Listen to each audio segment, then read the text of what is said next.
So good evening, everyone. Thank you for joining so promptly. And my name is Bryan Irvine, and I'll be the chairperson this evening. I'm a biodiversity technologist at CAFRE, and one of the biodiversity team's role is in EFS training events.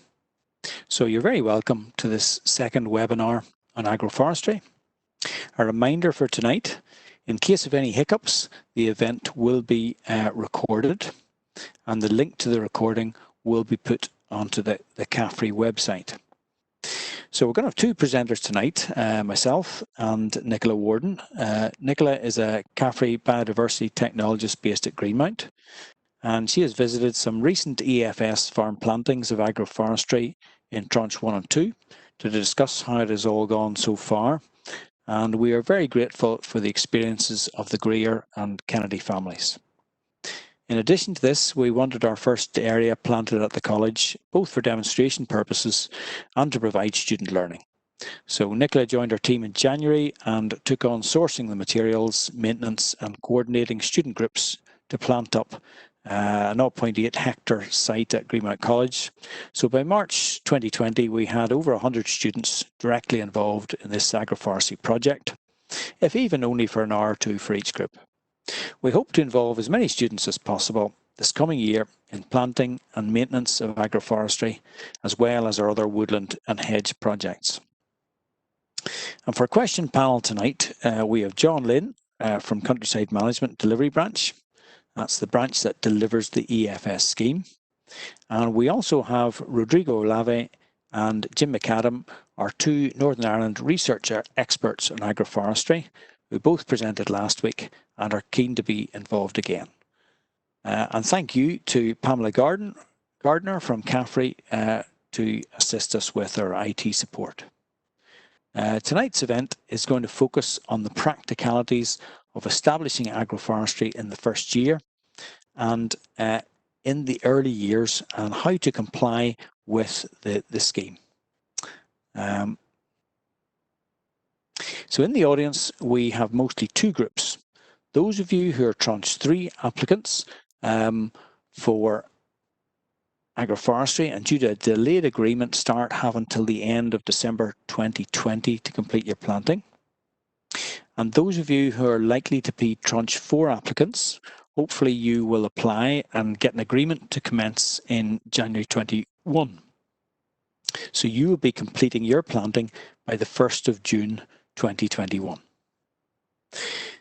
We may also have some Tranche 1 or 2 folks now into their second or third year with the option, and perhaps with this webinar technology, we'll be able to keep in touch more easily in the future. So this agroforestry technology is both ancient and bang up to date. Researchers are now realising that our landscape thousands of years ago would have been widely spaced trees with grazing animals keeping the whole ecosystem in balance. I am a big fan of agroforestry systems for all the multitude of reasons we covered in the first webinar, but I also think that Northern Ireland agriculture needs additional farm crops to our 95% grassland monopoly. Crooked trees will deliver for us in terms of biodiversity, soil improvements, ammonia and carbon, but straight trees can do all that too and provide a potential healthy income, which in my mind only serves to encourage more land use for these systems. Matching appropriate species to the site conditions is very important. Sycamore copes with wind, willow and alder with wet, oak and cherry can maximise quality timber on drier sites. Mixed species woods spreads the risk. Trees cannot move away from danger. Globalisation has meant that tree diseases now move fast compared to decades ago. Most people at some stage have got a batch of calves or ewe lambs which didn't do well. Trees are no different. Sourcing quality stock with a known background and making use of local provenance and improved tree stock where you can is going to increase your success rate. From personal experience, agroforestry could be likened to chasing a wonderful, feisty woman for a life partner. It seems like a good idea, and you know it will be great in the long run, but you will definitely have some early problems. So that concludes my introductory remarks. I'm now going to take 10 minutes to summarise EFS scheme agroforestry before I hand over to Nicola to recount the farmer experiences of EFS agroforestry.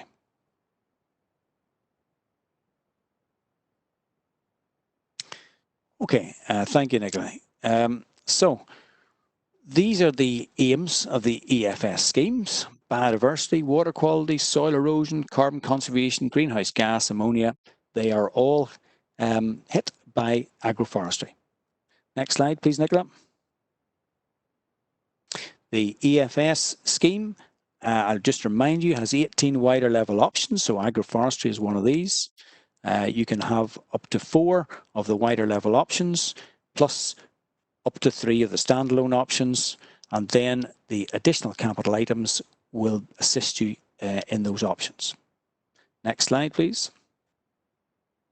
On the DERA website, we have our shopping list of the scheme, of the 18 options, plus the 3 standalone options. The payment rates are all there, and I'd be surprised if there's not a farm in Northern Ireland that could not avail of several of these options.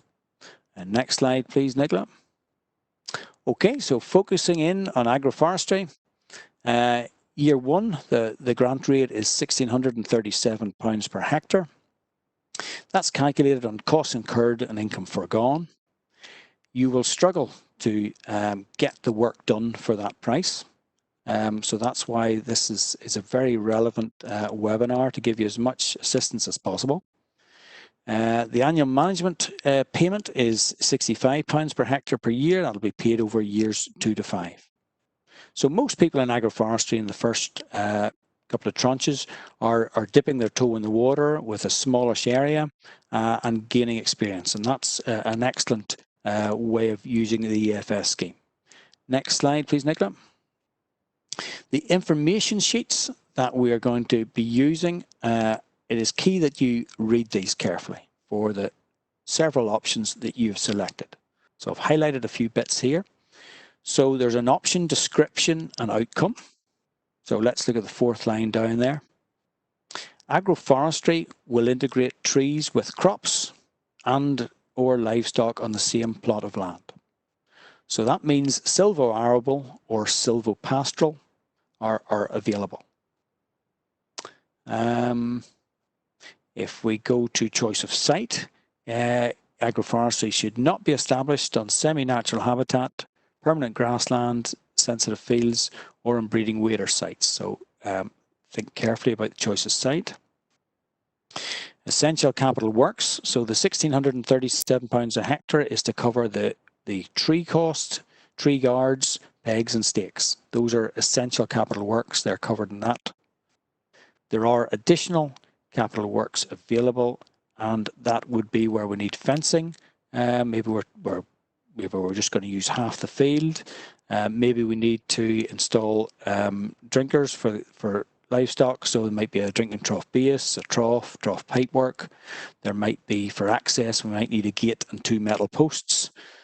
So the details of those are again on their specification lists in the available on the DERA website, and really you need to download those specifications and have a good read of them. Okay, next one, please, Nicola. Now, this is the key bit. The next 2 slides is what I need you to remember from my presentation. And this is how the scheme compliance is conducted. The inspector has to check these points. So firstly, we have complete all capital works required by the 1st of June in the first year of the EFS agreement. So for tranche 4 applicants, the work that you will do will have to be achieved between January and the 1st of June. In reality, we're not going to be planting trees in May, so we are looking at January through to April. So it's quite a tight time frame when you consider the weather sometimes that can be thrown at us there. Second point, you must complete the claimed area in the field where the option has been approved. We can't change our mind once you've got an agreement and use the field next door.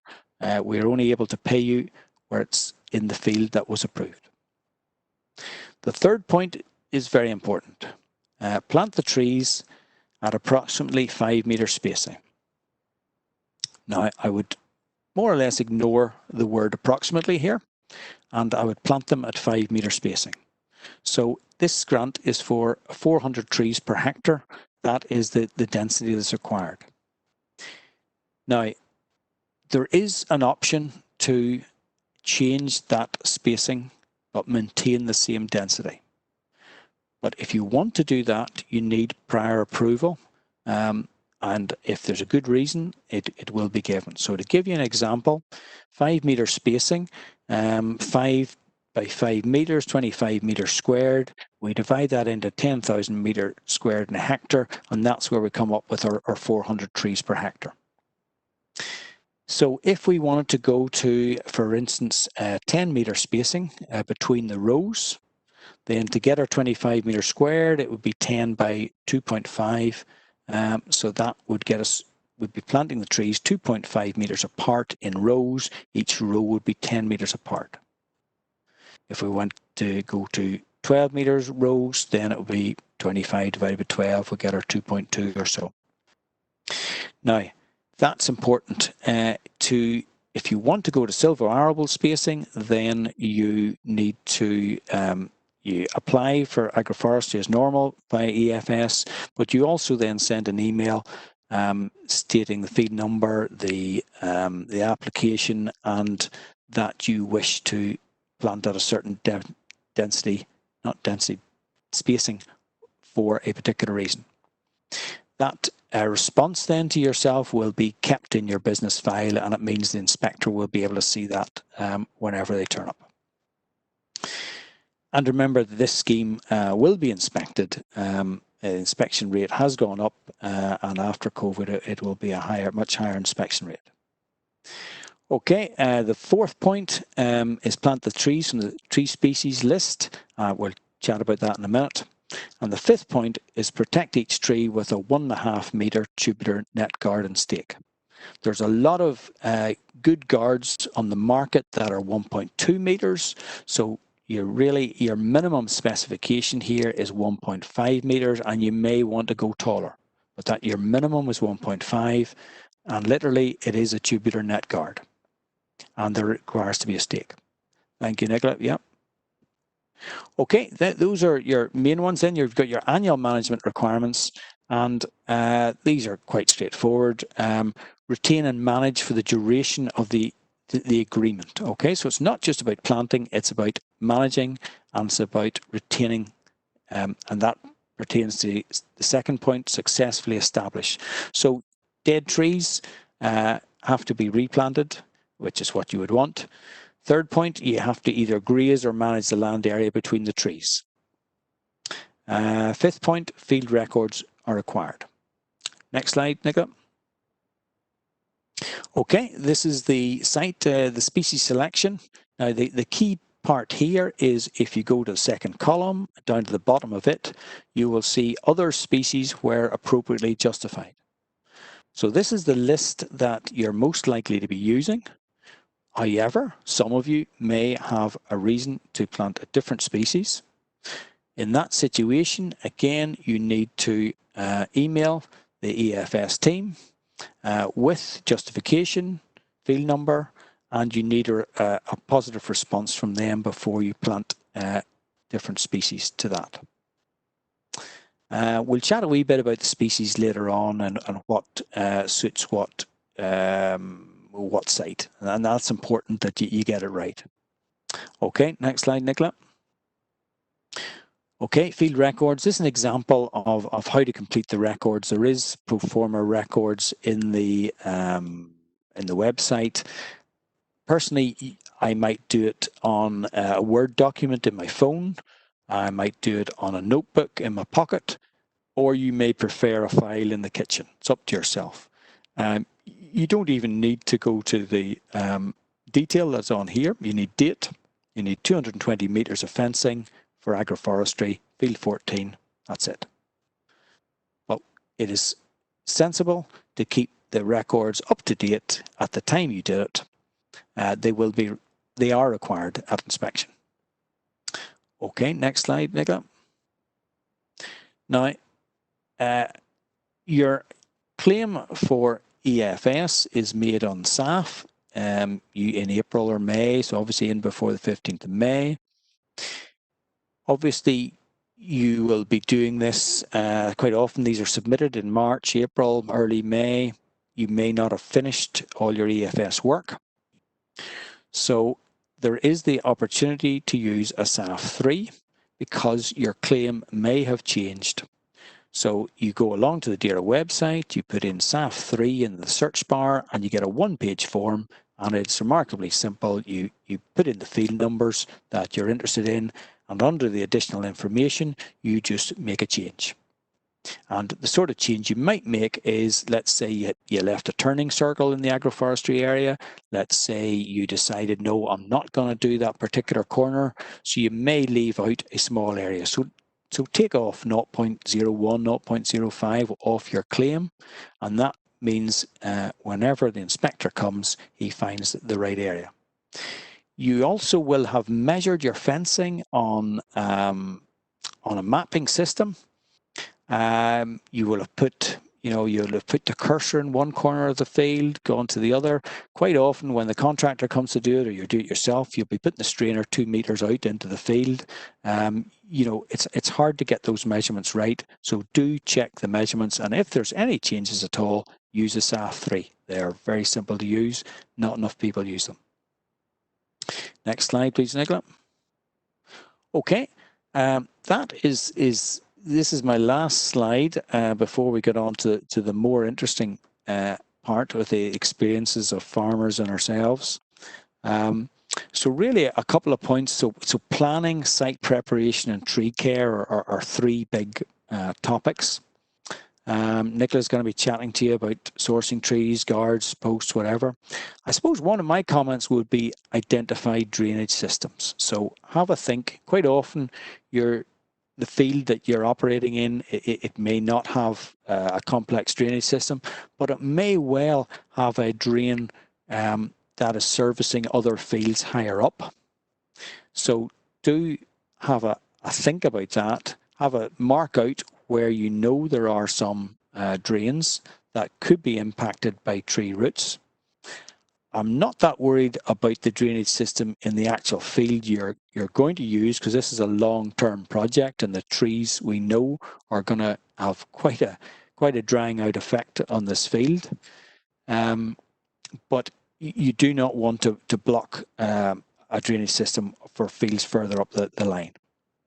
And it may be that you leave out a row of trees and adjust your claim appropriately.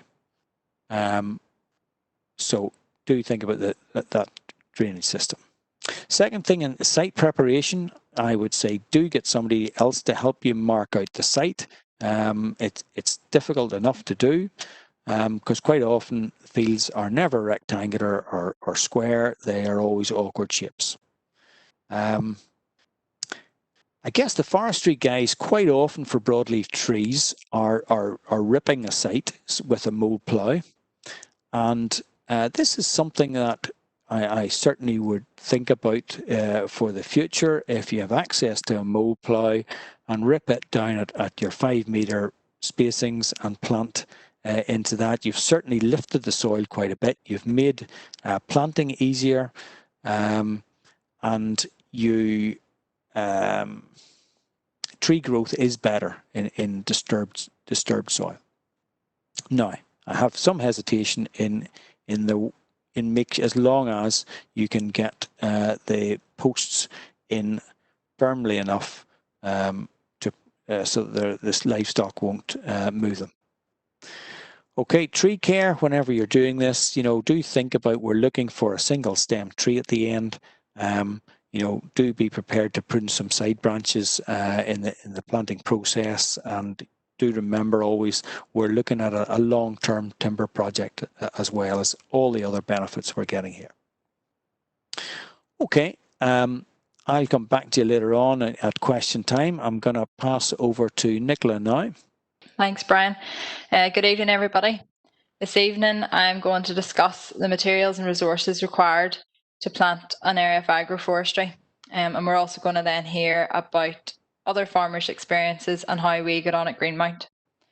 So first off, my first farm visit was to the Greer family. They're just outside Omagh. The Greers planted their agroforestry back in the winter of 2017-2018 during Tranche 1 of the EFS scheme. Their total area planted was 0.63 hectares of a hectare.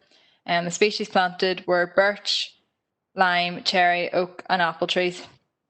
These trees were selected as the farmer wanted to plant a native broadleaf varieties and wanted species diversity. So field selection, as you see on the map here on the right. So first of all, so the agroforestry was planted in field 14. It is a mineral soil over a carboniferous sandstone till. To the north of field 14, there in field 13, he also planted a new native woodland strip. And then to the south of field 14, there is an existing woodland.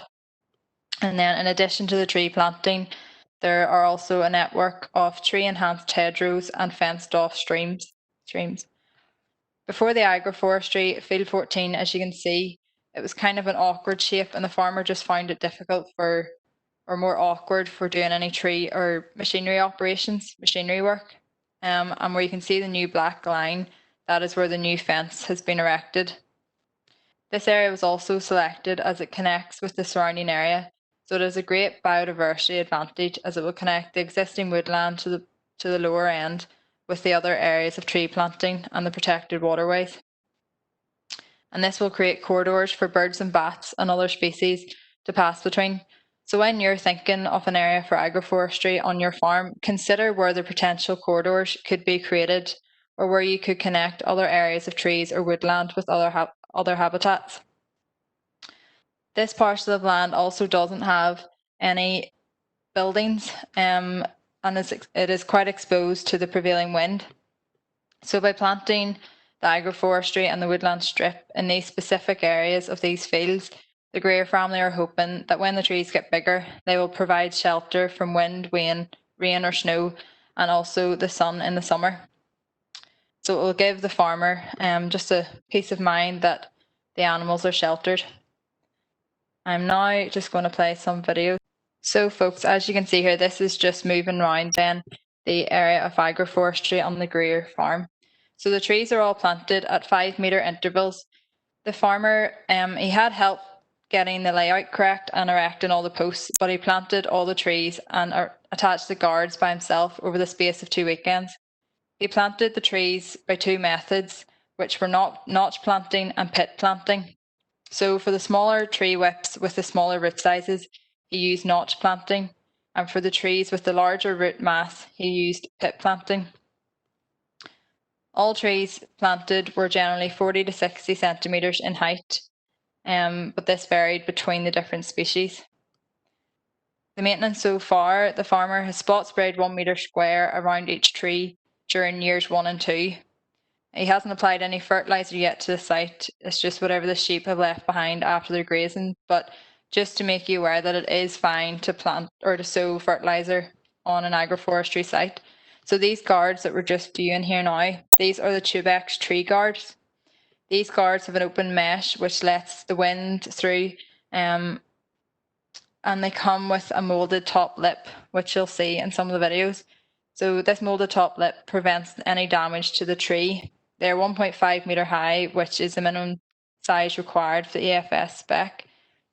This video here now, that's just zooming into the existing woodland that's down below. And then as you can see, the waterway is just up the side there and there's trees. And then behind us is one of the tree enhanced boundaries. So each tree gets its stake, its guard and an anchor peg. Now these here particular guards, the farmer found them difficult to get over the tree without damaging any of the branches because of the open mesh. So after some attempts, the farmer decided to wrap the trees in a spiral tree guard first of all, and then place the tree down the tube and then remove the spiral tree guard. So this then meant that all the branches were pointing upwards in the right direction and it didn't it minimised the damage to any branches, and it made the guards easier to get on. Then also through the AFS scheme, the farmer planted or erected the new fence around the boundary of the agroforestry. He also put in a gate and the gate posts and a new watering trough. This farmer also has some issues with sika deer. So through the video you can see some guards are taller and there's some of those lighter green tubex guards. So really the farmer just had to improvise and use guards that he had left over and cut them and just make the guard longer to prevent the deer from eating the tops of the tree. In this here video now, it's showing, you can see the taller stake. So these are actually, if we're doing it again at green mount, I would consider using these here taller stakes because I feel like they're the right height for the ewe whenever she's scratching. She's going to hopefully scratch on that post, the wee stake, and not touch our tree guard. Now you can see this here guard is actually different. So this is a tubex shelter guard and it's taller than the minimum spec. But so this one actually has like a mesh on it. So it prevents the branches from growing out. As you can see here as I'm moving in towards it, you can see the film on it, and then it will go up and show you the top lipping that's on these guards. So far, well, in year one, the Greer family had to do some replanting. They had to replant about 15 to 20 trees, which were just damaged from grazing pressures, or they just didn't grow. And some apple trees were planted into the gaps. He also has done some pruning where damage was caused by the deer or any that he just thought that needed pruned off if they were too heavy. So far, the area of agroforestry has been grazed by sheep. And as we've seen last week in the AFB research, we don't expect to see any extension to the grazing season until around year 5 when the trees have rooted well. I asked the farmer then, does he have any advice for other farmers considering agroforestry? And he said that the maintenance is a lot more time consuming and extra work compared to the planting. But he said that the work is front loaded, and in the longer term, as the trees get bigger and stronger themselves, less work will be required. He suggested only planting to what your circumstances and resources allow. This farmer felt that this area of 0.63 of a hectare was very manageable for himself and the maintenance is manageable. This video here now, I'm just showing you the wider landscape. So as I said, the wind will come up, prevailing wind will come up, and then hopefully when these trees get bigger, there will be shelter provided then through the hedge, and it's then the native woodland strip is in the next field. The farmer would still plant agroforestry, but he would look at an alternative guard just due to the branches getting stuck in the mesh whenever you're planting, and then also the fresh buds and branches growing out which can get ate by the sheep or the deer. The farmer also believes that there's room for trees on every farm, whether that be in agroforestry or planting a native woodland. There's just a couple more, about a minute left of this video. So you can just see all the different guards. So this one here, he had to cut a bit off another one, a spare one that he had just to extend it. And you can see the tree enhanced boundary along the top. So when these trees get bigger, there's going to be a great corridor coming from the woodland, the native woodland strip up above that whole hedgerow. And then there's down the far side is a protected watercourse as well. So it's got plenty of hedges and trees. And then as this here area, the trees grow and get bigger, there'll be a great corridor just for birds and everything to fly between and pass between down into the existing woodland. So it'll be a great area for habitat and for biodiversity in the future. And that there guard is just one of the older tubex guards that you would have seen. So really he just had to improvise whatever he had at hand just to stop the trees getting ate by the deer. And then each guard is just cable tied onto the post. and the anchor peg if required. Moving on then, so my second visit was to the Kennedy family of James and Christine Kennedy, and they farmed just outside Donegal, County Down. They planted an area of 1.4 hectares in Tranche 2 of the EFS scheme. They selected this area for planting as it was a wet clay field and the least productive field on the farm, and they're hoping that the trees will be able to dry it out. Now, James and Christine availed of a free service from the Woodland Trust, where the Woodland Trust came out and had a pre-visit and advised them on the right tree species to plant in their area. So then James and Christine purchased their trees from the Woodland Trust then. So they planted a range of species which included crabapple, oak, silver birch, downy birch, cherry and alder. This tree mixture will boost biodiversity and have a high chance of successful tree establishment. The Kennedys had help planting. They had a couple of helpers, and it took a total of 3 days to plant these trees, erect the stakes, and put the guards on. So the Kennedys used a slightly different guard. It's the Tubec shelter guard. The tall grey one that you've seen in the last video is the same design. So they're very similar to the one that the Greer family used, only these ones come with an additional biodegradable biodegradable film. So the Kennedys decided to plant an area of agroforestry as they want to put an environmental slant onto their farm and play their role in improving the environment. They recently diversified from a dairy farm to beef and sucklers due to lifestyle changes. So they have a bit more time to focus on environmental options such as agroforestry. So moving on then to our agroforestry at Greenmount. We planted a field which was 0.78 of a hectare at our out farm at O'Neill's. It was planted the week commencing the 2nd of March through to the 13th of March with about 8 groups of students and a group of agri-environment advisors. Now that wasn't every day, all day. It was just whenever I could get the students in to just get them organised along with their teaching classes. So it was good to get them out and hear about the benefits and do some tree planting. This field is the first of several different sites that we are going to plant. In this case, we went for a wet site, and next year we will plant a drier site. This particular field is so wet because it is the lowest point at the out farm, and everything drains down to this point. So we thought this field would be a good starting point, as we know that there will be similar sites planted through the scheme. But like other crops, the better the field you plant, the better the crop yield you will get in the long run. So just a wee bit on the layout of this field. As you can see in the farm map, the lower end of the field, there is about half an acre of woodland which was planted about 20 years ago. Now, when you walk into this area of woodland, it is so much drier. You feel it under your feet compared to the field. And we are anticipating that the agroforestry will have the same effect on the rest of the field as the woodland does. And then the agroforestry will also connect with this woodland and make the overall habitat larger and have even bigger biodiversity benefits. On this site, we planted willow, downy birch and alder. These are species which are well suited for wet conditions. Willow will take up approximately 200 litres of water per day between May to September.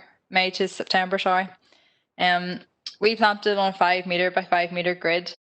Setting up and planning the layout is so important. In this field, on one side of the field is a fence, which on the other side of the fence it is grazed by cattle. So we needed to make sure that the trees were in far enough from that fence that the cattle couldn't reach their heads over and nibble on the trees. Then along the laneway is a fence, and then down the left is a hedge. So you need to make sure that consider is that hedge going to need cut, you need to leave enough room to get the tractor and hedge cutter in, and will you need into that waterway for any reason. So whenever you're planning it, just consider your access points and any turning points in the field, or whether you need a corner for gathering the sheep up again.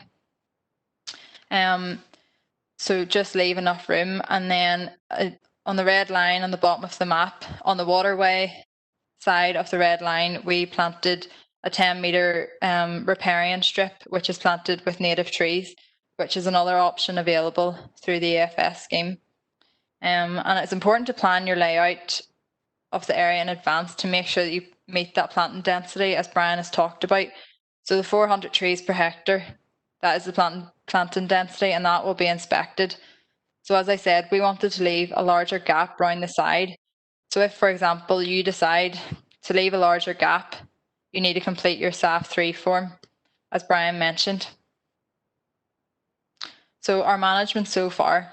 So the site should have been grazed earlier, but because of lockdown, we didn't get it finished, and we didn't expect lockdown to go on for so far. So when we realised we weren't getting back up to the site and it needed grazed, we made the decision to get the farm staff to put the remaining guards on so the sheep could graze it. So far, the site has been grazed by 2 groups of cullios and it's been topped once in late June. And just want to say thank you to the farm staff for putting the rest of the guards on for us. And then when the restrictions began to lift, we got back to see the trees, and every time I visited, I can say that something needed fixed.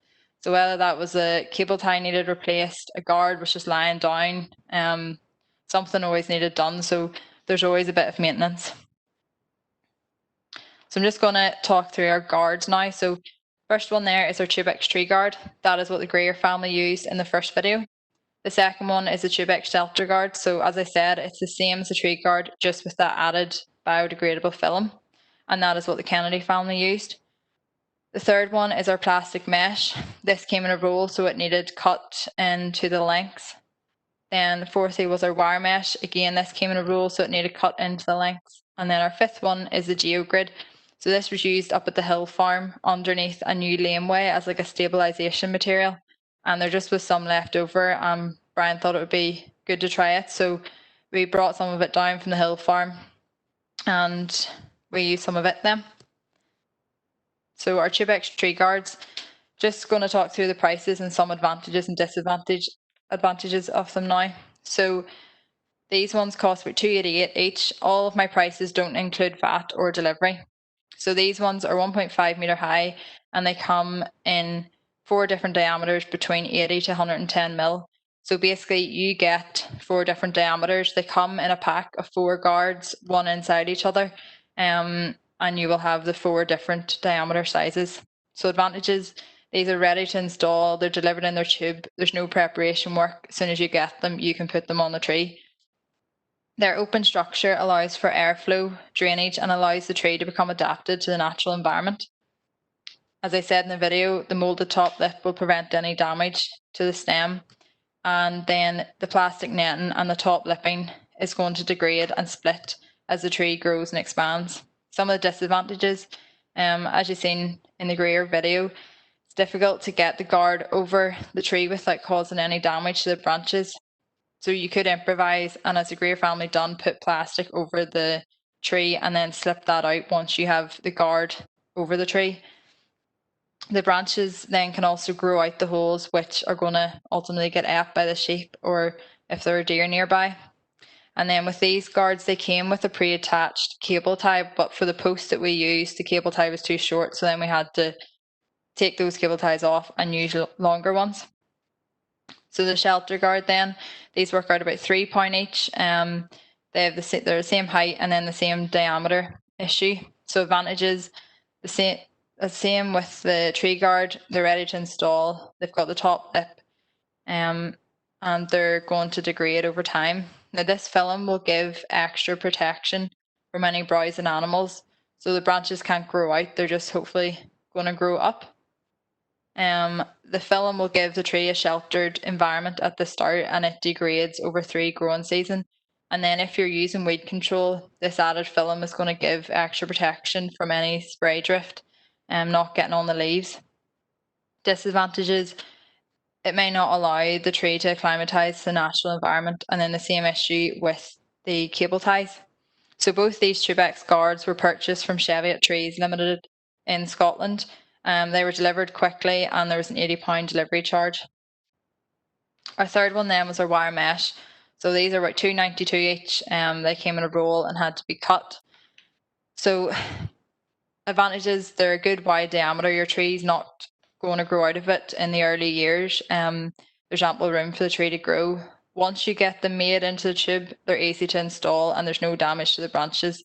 But getting them made into the tube, the material is flimsy, it's hard to work with, it can be easily pushed over, it's time consuming, it's very small holes, you can't get your fingers through it. So ideally, a plastic mesh like this that is stiffer with bigger holes would be better for what you want them for. On the right, I was just seeing what would happen. It's the same tube, just doubled over in itself, so it is sturdier, but it's double the work and double the patience that's needed to get it made up. These were purchased from Amenity Land Solutions in England as well. There's a £73 delivery charge, and the delivery on these here was the quickest. So they came, and I had them all cut before the students were coming. So then moving on to our wire mesh, these work out at about £2 a guard. And again, they come in a roll of 1.6 metre by 30 metres, and then I cut them into 1 metre lengths. Then you have to buy wire pliers and the wee rings to make it into the tube then. So these will be reusable, they're robust. And again, once you get them made up into the tube, they're easy to install and there's no damage to the branches. But again, it's time consuming to assemble. You have to cut each individual one and then use the wee rings to make it into the tube, and there will be sharp edges left from where you cut the wire, so you could harm yourself or harm the animals whenever they're grazing. These were purchased from Sure Green in England. The wire mesh delivery, it kept getting delayed because the height, the specific roll size that I wanted kept going out of stock, so we had started planting before the delivery was made, so this is why the farm staff had to get these ones here, so they had the unfortunate job of cutting the remaining ones for me. And then the pliers worked out at £40 for the pliers, and then £6.50 for the pack of 500 rings, and then each guard gets about 5 rings, and there was a £45 delivery charge on these. Lastly then is our GeoGrid. These work out about £2.77 per guard. It's manufactured by a company called Tensar, but in Northern Ireland you can purchase it from JP Corey's. So it comes in a big roll size. It is 50 metres by 3.8, and then it needs cut in half and then cut in 1 metre lengths. So they will be reusable. They're robust. You can't really move them, bend them that easily. Once you've them made up into the tube, they're easy to install. But again, they're time consuming to assemble because you need to cut each tube and they're difficult to transport. Now, the delivery charge in these here, if JP Corey's have it in stock, that's fine. There's no delivery charge. But if JP Corey don't have it in stock and say you ring and you want it in the next 2 weeks and they don't have a stock delivery coming, then you'll be charged £120 for a delivery. But the idea with these, if you can ring up and order this in advance and you can tie it in with one of their stock deliveries coming from Tensar, then you'll not have to pay the delivery. So this is where it's important to plan ahead and have your things ordered in advance so they're all here on time.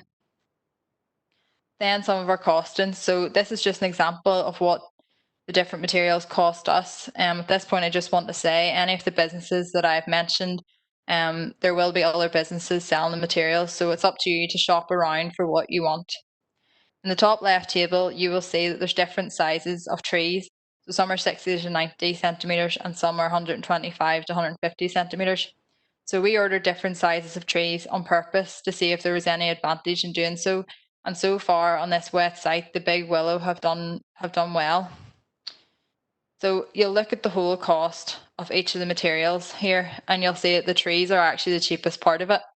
So if you want to spend 10 or 20p more on buying a better quality tree stock or an improved tree, then really you can, because it's the smallest part of it, the cheapest part of it. On the right, then you'll just see example tree costs for what it costs for the tree, the guard, and then your other sundries for the cheapest alternative and the most expensive option then. So this is just some of the pictures now. Just going to show you some pictures of some of the problems that we encountered. So whenever you go down, there will be something just different. A guard will be some way and it'll need fixed. So with this here, the guard was actually put on over the post. So don't be inclined to do this because the post or the guard needs attached to the post. It can't go over it. So this must have happened whenever I wasn't watching with the students, and at the time I thought nothing of it, but then this here happens. So the whole thing, as the ewe scratches, it's just moving up and up, and then the tree gets ate, so that tree will need to be planted. This is our plastic mesh. So as I say, it's flimsy. I would say with this one, the post has just been driven in too far, so there's not enough support high enough up the guard to keep it upright. The likes of this probably hasn't caused any damage to the tree, but it will just need fixed as soon as possible to prevent the tree from breaking or growing in an awkward shape. This one again, the top cable tie is just broken off. So again, this tree wasn't damaged, but you want to get in and fix this before the sheep can start nibbling the tree down the tube. Again, top cable tie is just broken. So it's just a matter of going in with your cable ties and fixing up. Now on this one here, you can see there's a hole in the guard, so whether that was the topper or whether the sheep were able to nibble it, I'm not sure, but that is just a matter of cable tying the hole up so the sheep can't get in with their nose and nibble at the tree at the stem. Again, it's just bent, the guard's bent, so just undoing the cable tie and straightening it up again. And then this one here, I'm not sure this is a weakness in the guard, but as you can see, the guard's broke, so whether that's just a ewe scratching again, but again, that just needs cable tied back and close the hole over again. As you can see with that last photo there and the one on the left, the anchor pegs are in very straight. The middle photo, the anchor peg is in at an angle, and I would say, so you can see the outside photos, the guard is fine, like the shape, it's not bent in any way, but the middle one, it is bent, so I would say that is the anchor peg not being in straight. And then again with this one, the anchor peg, the cable tie is just pulled on the guard and just broken the guard. So that might be the same issue with the anchor peg's just not in straight. Now, just to make you aware, there's definitely problems. You'll go down and there'll be something need fixed, but the vast majority of our tree guards are fine. I would say we needed to fix about 30 to 40 guards, and this is maybe a lesson to us for the next time. And for farmers, if you're making the guards up yourself, do them right at the start. Take your time in making them up. Use extra cable ties if you need to. The cable ties cost pennies, so just use away at them. If you're on an exposed site, use 4 or 5 cable ties, attaching the guard to the post. Just make sure that guard is firm and sturdy against the post, that the ewe is going to do minimal damage. And from the pictures you can see, no matter which guard, there's a problem with each of them. Also just to say, whenever we planted in wet conditions and the posts were solid in the ground. And now, since the dry weather has come and gone again, some of our posts are very loose. So this is where it's important to be organised in advance so you can get planting in the right conditions and you're not forced to plant in the wet conditions. So whether that be getting your posts in one weekend and then going back the next weekend and planting the trees, it's just about being organised. And here's just one last photo, sorry, of our wire mesh. So as you can see, it's bent, but that's causing no damage to the tree so far, and they actually bend out. You can just work with it and get it made back into the round tube. So where to buy your trees? Whenever you're buying your trees, consider the local provenance, buying local provenance or buying improved tree stock. So what are improved trees? Improved trees are grown from seed that has been selected from trees which display superior traits in growth, form, or disease resistance. The genetic diversity of trees are improved through traditional selective breeding, where the healthiest individual trees are selected from established woodlands. So improved trees can also be known as superior or plus trees. So basically it is a breeding program for broadleaf trees. Not all species are improved yet, and not all nurseries do them. It's only a select few nurseries actually produce improved trees. Now I've listed 4 here, there may be others available, but they are the Cheviot trees and Alba trees, both in Scotland, Miller Forest nurseries in England, and then None So Hardy in Ireland. So when you're buying your trees, consider the latitude of where the seed is sourced from and where it is grown. The latitude is very relevant. So trees will have the best survival rate and growth rates if they're planted in similar latitudes from where they came from. So when ordering your trees, ask the question where they came from, where the seed came from, where the tree was grown. Just ask these questions. So to buy improved trees, they need to be ordered in advance. and sometimes a year in advance. So due to the time scale of this scheme, it may not be possible for you to get improved tree stock for this year. But with your agroforestry, you will have to replant trees next year, so it may be worth considering ordering improved trees for next year for replanting. But it is also worth phoning these here nurseries and just asking if they've any left over. You never know. None So Hardy would be a good starting point. It'd be a good place to source your trees from, and just remember to ask where the seeds are sourced from. So for our site, timber production wasn't our main aim because it is such a wet site. We weren't looking for high quality timber trees, so we didn't order any improved tree stock. We also didn't have time, but I have ordered improved tree stock for planting a drier site of agroforestry this coming winter, spring. So I've been ringing around different local nurseries and I've found that not all local nurseries source their tree species from the same place, and so you may end up getting different tree species from different locations or even different nurseries. Some seed is local, some seed is collected in Ireland and then taken to Holland to be grown and then brought back here to be sold, or some may originate from the Netherlands or Belgium. So once you've decided on what species you're going to plant, ring round and ask the questions at your local nursery and the 4 that I've mentioned above. Your local nursery may be able to source what you're looking for. Start on your journey now and investigate what you want to use and where you're going to buy it from and where you're going to source the trees from. So really now you could be preparing your shopping list and have it ready to order as soon as you get your EFS agreement. Because the timescale is so short in this scheme, you need to have the legwork done now to ensure that you have everything ready for planting. So this is a long-term crop of trees. It is worth putting the effort in now at the start. You would do the same if you're buying livestock or any other sort of seed. And I'm sure Rodrigo and Jim will have some comments on this to make during the question time. The other thing to consider is the planting date. So ideally you want to plant your trees from late November to April and not in frozen or waterlogged ground. So during our greenmount planting, as Bryan said, I was given a short time frame to get them planted, and it was bad weather, so we didn't have a choice. But if we had a choice of when we would plant in, I would have waited 3 weeks or planted earlier in the season.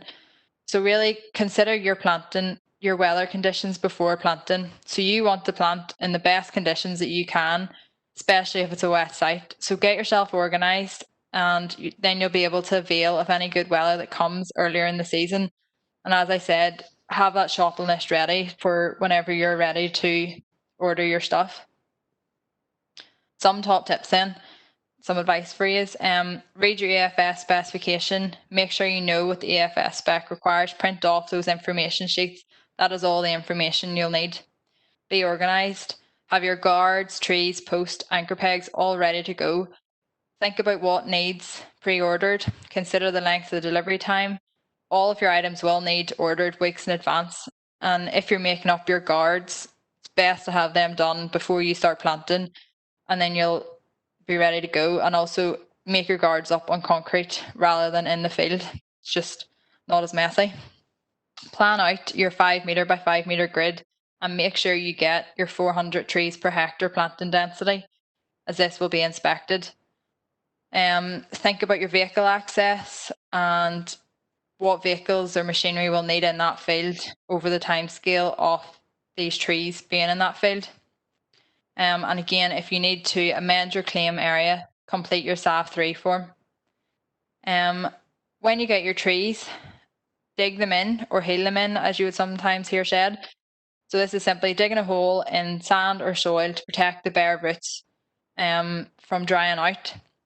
And then when you go to plant your trees, keep them in a bag and prevent them from drying out. So when you take them out of the sand or soil to the planting site, keep them in a bag. It's important that the roots are not allowed, don't get dried out, because really they won't survive. So the tree roots are very important. And when you're heeling in or planting the trees, plant them back into the same depth as they come out. So you'll notice on the tree stem that there is a different colour on the tree whip. That is where you replant that tree back into.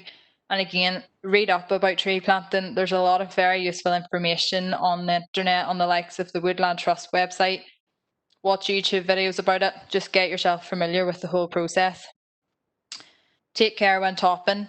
You don't need to top everything in sight. Don't make it too difficult for yourself. If you're going to do more damage to the trees, then just leave it, and try not to damage the trees. So when I visited the Kennedys, they had topped it.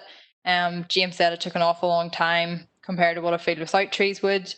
And if he did happen to hit any of the trees or the posts, he got out and put a bit of baler twine on, and then Christine came along and fixed up whatever needed fixed. Check your trees regularly, especially during grazing. So as I said, every time you visit, something will need fixed. You want to protect all your hard work that you've done and prevent any lasting damage to the young trees. So by checking regularly, you will help the trees grow into strong trees. And again, as I said, always carry cable ties. There will be something that will need fixed. And that is us. Bryan? Okay, thank you very much, Nicola. You told me it would only take 10 minutes a couple of months ago. That was an excellent presentation. That was very good. Thank you. Very comprehensive. So I'd just like to welcome Jim. Good to see you, Jim, Rodrigo, and John to our question panel. And folks, I would just encourage you to ask questions. It's a good opportunity. So send us in the questions. We have some in already, and so we'll go straight to those. So Fred has given me a comment, really. 5 meter spacing is too close for modern machinery, and I know Fred was involved in tranche 1. And I guess, so 5 meters is our standard figure. I did chat about we could go wider and change the distance within the rows with permission. I suppose I'll probably go to you, Jim, and ask you. You probably were involved, in coming up with the 5 meters with your experience. And do you want to comment on that? Yes, Bryan. I think within the specification we have allowed to go out maybe to, if you went out to say 8 meter spacing, that gives you 3 meter in the rows, within the rows, and 8 meter between rows. And I think that's fine. There's a lot of good examples of that. 8 meters gives you, much wider spread for field operations you're doing, like topping, as Nicola said, maybe even spreading slurry, anything like that, or weed control and so on. So I think 8x3 is a reasonable compromise, particularly if you're going to a couple of the examples I've seen, for example, in the south, where people have done big bale silage, and that has worked really well at an 8x3 spacing. A couple of cuts of big bale silage, and then coming in with quick grazing afterwards to tidy up around the trees. Puts minimum pressure on the trees and tree protection, and just that wee bit. But I've seen it done at 5x5, but if you're planning to do any sort of crop options like that, I would be happy to go for, say, the 8x3 option. Okay, and so as long as we do our sum and we're achieving our 400 trees per hectare, certainly consider. I think it's probably different according to what machinery you have on site, what your intentions are. But certainly do think about the spacing, and that's good. Thank you, Jim. Another question here. I suppose we'll Nicola, I'll pass this one to you. What prevents a sheep from pushing the guard around the post? That's me now. I suppose it's the anchor peg. And as you've seen in the video, the taller anchor peg, I think, would be a lot more useful in preventing the tree or the guard from being pushed around. Some of ours, they still were pushed around even with the smaller anchor peg. I suppose that's just where the regular visits come in. But yeah, I would suggest using those the taller anchor peg. But again, yeah, use a taller anchor peg. Okay. Bryan, if I could chip in a word on that, if you don't mind. I think there's a relation between the sort of strength of the plastic mesh you use and the size of the anchor peg. For example, Nicola, your option 5, which is that fairly rigid mesh, you can get away with a smaller anchor peg. If you're using some of the softer plastic guards, I'd say you definitely need almost a small second post or a taller anchor peg. So I think there's a balance there. Although that stiffer broad mesh stuff was that bit dear. I think it was 277 or something like that. I would give that serious consideration. It'll last longer, and you maybe might have less problems at the end of the day. Yeah, I'll probably add in a couple of comments here. We were actually in a particularly wet site, and to get the posts in firmly, they had to go down a long way. And do bear in mind, what type of site you're on. If you're on a very wet site, you may want to be using 2.1 meter posts rather than 1.8s. We'll chat about posts in a wee minute. Certainly Jim mentions a second post, and instead of an anchor peg, if you had some old posts, certainly that second post would be ideal to have your tree guard between two posts. Brings me on to another. I also mentioned, one other thing about posts, Brian. We found initially we used half round posts, good strong half round posts with your anchor, with your tree guard attached to the flat side of those, and that prevented them the sheep rolling those around the post substantially. I know nowadays it's harder to get those. A lot of people go more for the round posts, but if you have a supply of strong half round posts, think seriously about those. They can be just as useful, and they can prevent rolling around the post. Yeah, and certainly, funny enough, I was going to mention split posts, and Nicola and I were chatting one day about how long do we want these posts to last, and because actual fact, we had a supply of posts at the college, and they were, the 15-year specification, and we were actually, thinking about, would we be better with a post that actually breaks in 10 years, because by that stage our tree is up and there. Yeah. So certainly, though, a supply of those split posts would be useful. Yes, that sounds a good idea. That would stop the thing rolling around. The other comment I need to make is that some of those guards, Nicola mentioned about putting them over the post and including the tree and the post inside the guard, and that's a real recipe for rolling around. So as Nicola was saying, that the post needs to be, we think, outside the guard and attached to the other post or peg, and that'll stop it rolling around. Another question here on the same topic: what effect does having a post and peg so close to shallow rooting trees have? Rodrigo, do you want to comment on that one? I need to unmute yourself there. Yeah. Well, I have seen problems around that, but I think depending how the pegs and the posts are attached to the tree, it shouldn't happen. But yeah, we have seen problems, but it's more like a problem at the time of planting rather than something wrong with the type of post or peg that is placed around the trees.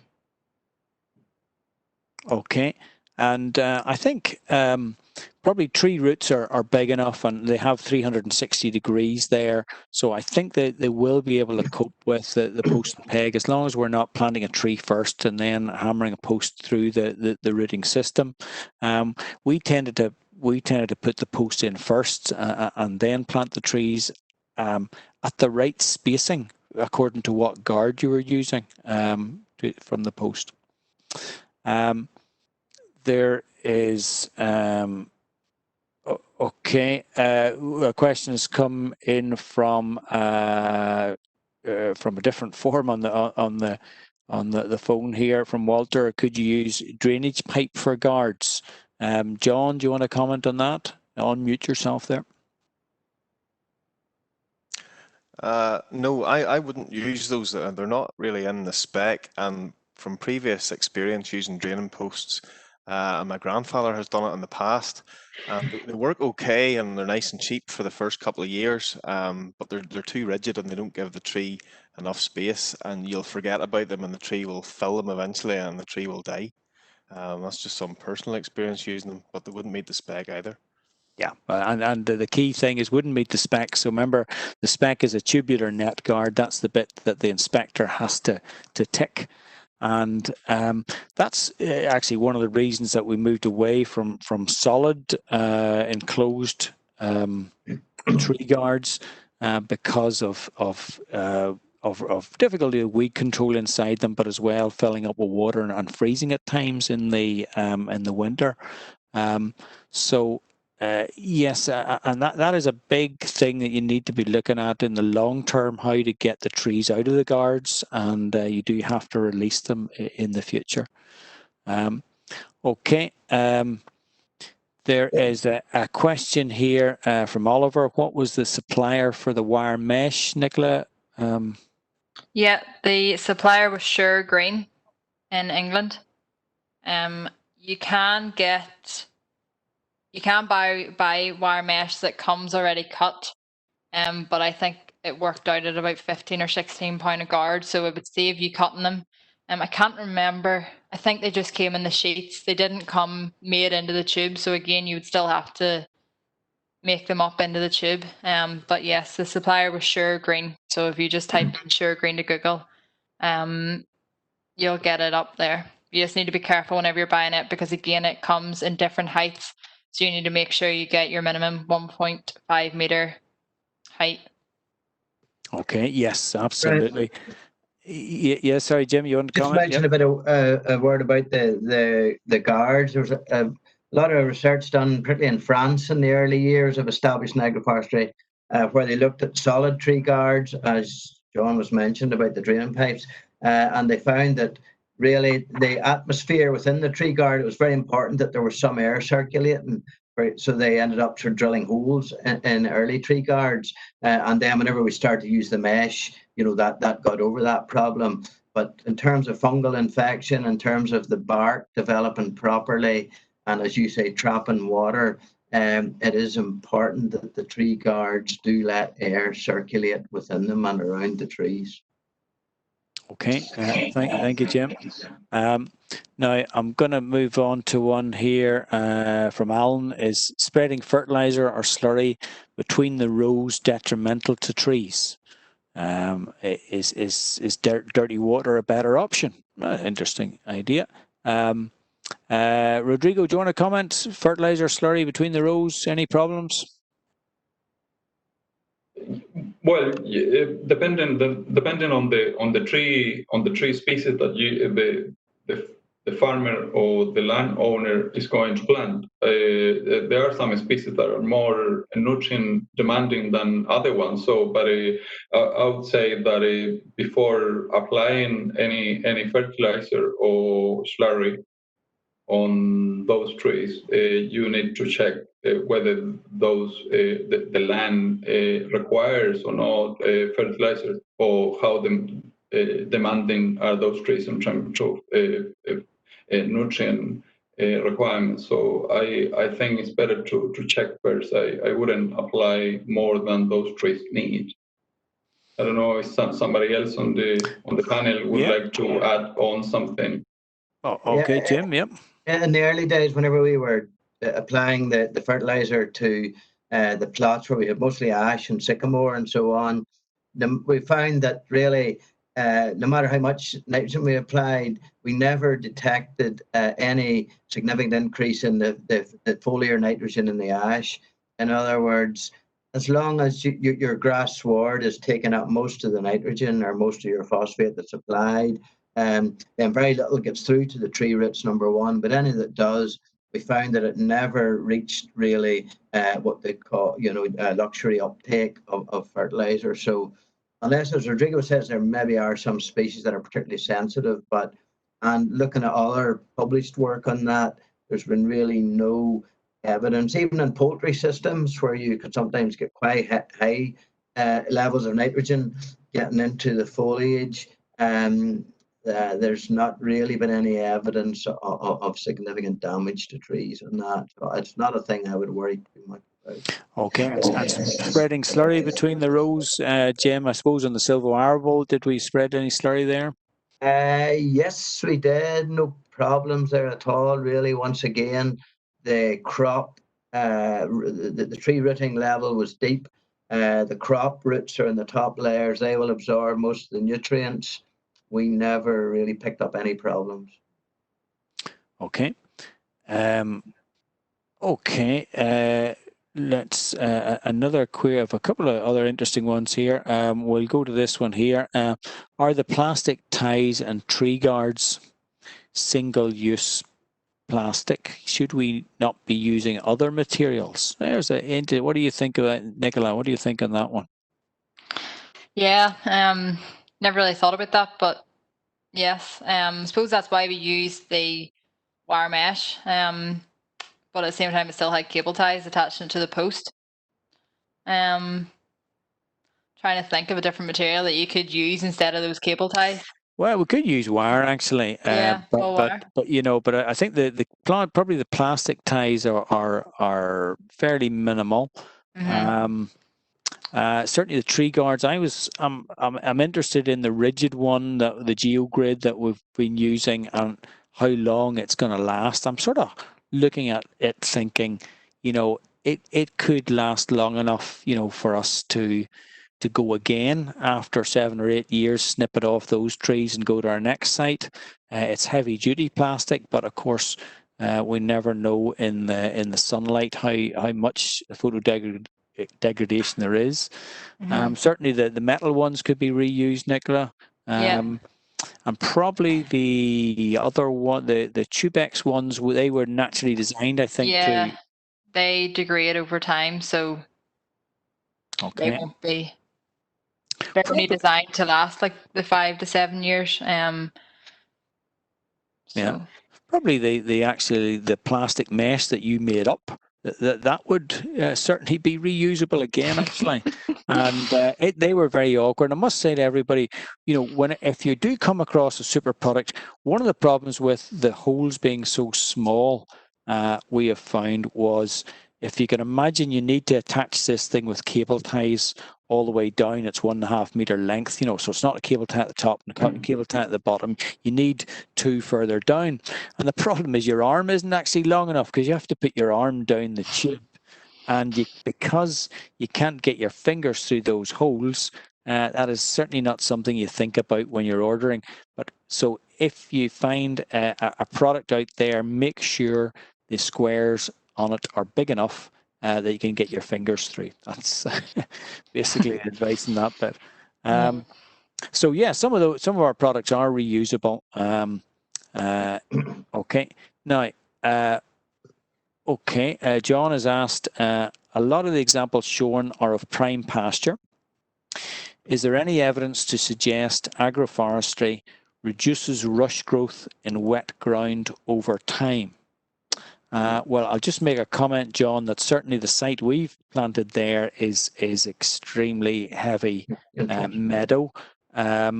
Now, the rush certainly is well under control. I'm going to go over to Jim now. I know Jim may have some experience of some different sites. Any, Jim, that would apply to? Yeah, well, first of all, it's a good idea. It's a great thing, and it's one of the benefits we have here, where we've got this range of sites, and all you people out there listening who are planting agroforestry and on rushy sites who need to do that. There's not really any sort of published evidence what will happen. I don't see why not, because we know that with agroforestry, you improve the percolation of water through the site, you improve the drainage of the site, you improve the carrying capacity of the land. So there's no reason why, if you did a bit of rush control within that, it shouldn't last that bit longer, and gradually your rushes should go. So I think, yes, very definitely. I can't pinpoint, for example, any research that's shown that, but it's just an example of sort of farmer-led research where we could keep a check on some of your sites that have got rushes on them and see what happens to them. But yes, I think it could be a real positive feature of the system.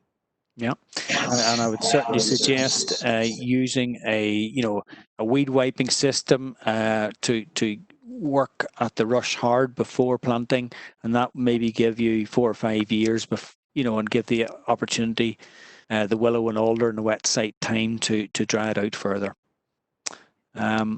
Okay, there's an interesting one here from Fred. What percentage of EFS agroforestry has passed the first full inspection? So I guess that's between John and myself to answer that one. Now, I've read the inspection report. Have you, John?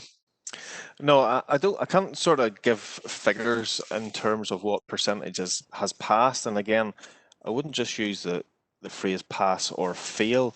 The key thing about inspections, I mean, the main problem you may run into is an over-declaration where you claim more than you've actually completed.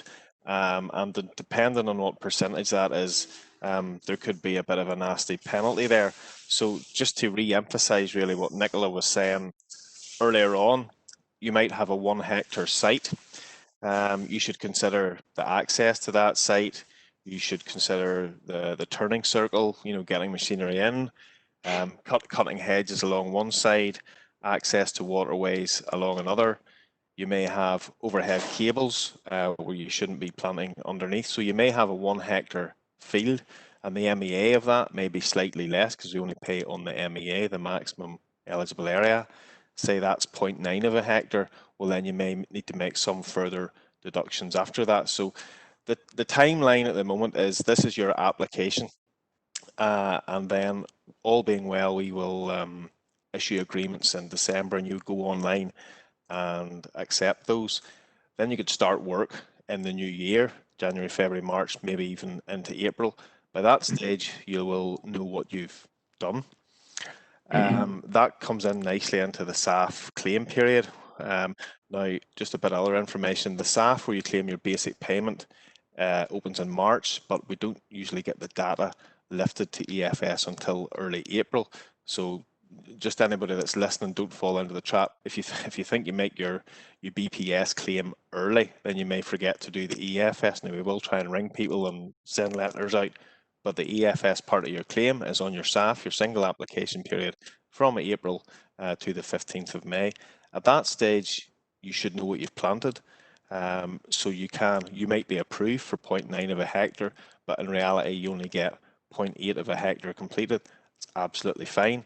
That's what you can claim on your SAF, and that will avoid these over declarations. Even after that, there is this further form which you can put in called a SAF 3, which is a paper form, but you can email that to us or drop us into the local office, and that can reduce your claim even further. So that's to avoid these main types of penalties, which are over declarations. We're not that nasty. The inspector generally will offer a minor rectifiable letter. So, if a couple of trees are dead, he'll give you time to replace those. If there's some guards need replaced and so on, you would get time to do that. So I'm not trying to dodge the question, but I don't know the exact percentage, and I wouldn't even say it's a pass or a fail. There's lots sort of in between. So unless you've anything more to add there, Brian? Yeah, thank you, John. That was great, and I would concur with that. The most likely way you're going to go wrong is an over-declaration, because it is difficult with the shape of a field. It is difficult because you need a wee bit of space near the hedge or the gate. You quite often your 1 hectare field will not all be planted at 400 trees per hectare at the appropriate spacing. So yeah, you might need to change that and be claiming 0.96 or whatever it is, and that is the biggest problem probably in EFS. So I would suggest that now to do think about that size, the other comment I would make is that if somebody was coming to inspect our agroforestry at Greenmount, I think, Nicola, sheep being sheep, every time you go there, would you say there's at least something needs fixed? Yeah. So It's just, yeah, but it's more so, yeah, no, something always needs fixed, or something you just see something that needs a wee bit more support. Like that's gonna cause damage, so you just put on an extra cable tie just to prevent something from happening. Absolutely. But, So it's not major, and it only takes 5 minutes. But if an inspector was coming out, yes, the inspector will find, as John says, minor rectifiables. You know, so a few minor issues to be remedied. Also, as well as that, you could get an inspection in the middle of the summer, and obviously you can't replant dead trees until to the back end, they're available in late November. So there'll always be the odd thing, but yes, over decorations would be the big issue in inspections. Now, I was just wondering, grazing management. Jim, would you like to make some comments on grazing management? Yes, indeed. I mean, this is very important. I think looking at the Greer family shot, where you had really a lot of grass there in amongst those trees.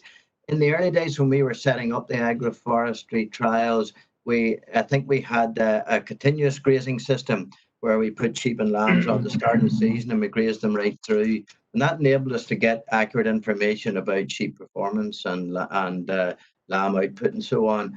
But it did create problems in that the longer the sheep were on the plots, the more sort of familiar they got with the trees, and the more likely they were to do damage.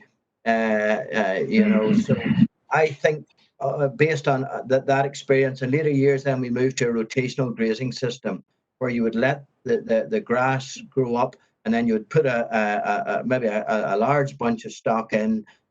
Cattle in the later years, once the trees are established, but sheep at the start, and graze that grass down quickly and get the sheep out. That way, we had very minimal damage, and I think you can really maximize your tree protection by adopting the right grazing strategy. So I would recommend really a rotational grazing system. That way you can save your agroforestry maybe to those times in the season whenever you need to keep grass. So they're ideally suited really to, say, saving some grass over for the autumn when you want to just extend the grazing season that little bit, carry a bit of forage into the autumn for winter stock, and then likewise in the spring, keep that wee bit of grass that you can then graze down rotationally. But the key, I would say, is use rotational management. And I would say, in relation to the understory, we haven't really talked about that. We've talked about trees a lot, but it is becoming more and more important, and there's more and more evidence showing that if you, for example, under the trees, clovers do well, mixed species, even herbal ley swords do well, particularly well, and they interact well with the roots of the trees and they provide that benefit. So if you're thinking of reseeding to have agroforestry, and if your notion of maybe using more clover in the sward, or even looking at some of the herbal leys that go in, yeah, don't be afraid to have a go at that, because there's a lot of evidence that's showing that those root systems interact well with the trees. Combine that with the rotational grazing system, and I think you can have a really productive understory from your pasture, as well as minimizing the damage on your trees. Oh, thank you, Jim. That's excellent. I'm hoping we will run some webinars in the future on the timber side of things in from agroforestry and woodland, and we'll look at the returns there. But that's for another evening. We run the risk here of getting edited. We've gone on for an hour and a half, so and I think that really shows that we have a lot to tell you. And I know that we've identified some issues and that there's a wee bit of maintenance work, but I can tell you that all the panelists are very enthusiastic about this technology, and so I do commend it to you. But just as take Nicola's comments on board about being organised.